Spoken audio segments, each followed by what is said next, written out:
Днес си взех един отделен педал за пускане и спиране. И сега ще видим как работи измишльотината. Отдолу е една фреза стара на Енхел, която ми служи чудесно през годините. Сега ще видим как се случват нещата.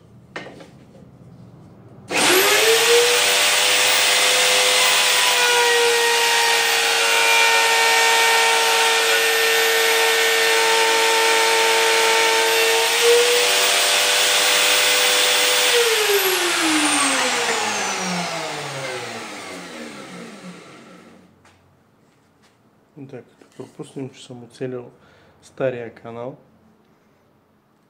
изглежда добре, но трябва да му направя един въздухоотвод, защото прахоляка, който се събира вътре, има голяма вероятност да създаде проблеми.